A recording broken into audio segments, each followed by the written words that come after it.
The 7-1 Vanderbilt Commodores hit the road to take on a Texas Longhorns team that is playing their first home conference game of the year on November 1st. They haven't had a home game since September 20th. How that happens, I don't really know, but here we are. Texas is favored by 3 in this game. The big story is that Arch is in concussion protocol.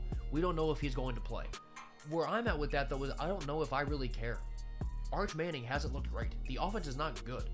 And Matthew Caldwell, in spots where he's been called upon, he has made some big-time clutch throws. Like, he is not afraid of the moment and to be the guy. So I don't think, regardless of which quarterback plays for Texas, there's that big of a difference. For Vanderbilt, they are scoring 38.4 points per game.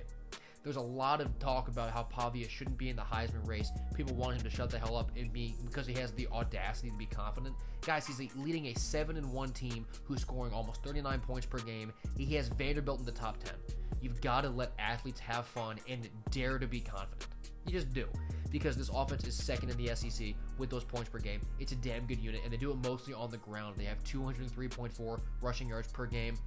But Texas's rush defense is the best in the SEC, only holding teams to 81 yards per game. Now, Missouri, we saw last week, Missouri really held Vandy down on the ground, and it made that game a total war. Texas's rush defense, being top of the SEC, is better than Missouri's. So can the Longhorns do the same thing and force Vandy to go away from their tendencies on the road? Because that'd be a big-time factor in this game. How much can Texas actually score, regardless of who's playing quarterback? Because they were able to find a spark against Mississippi State late, but it wasn't an inspiring unit for 85% of the game. They only scored 16 points against Kentucky. If they're going to get Vanderbilt, it has to be through the air, because Vandy's pass defense is 11th in the SEC, and they're not very good at interceptions. However, both Mississippi State and Kentucky, they're worse against the pass than Vanderbilt is. So we've seen Texas already not be able to capitalize on bad pass defenses, so it doesn't even matter.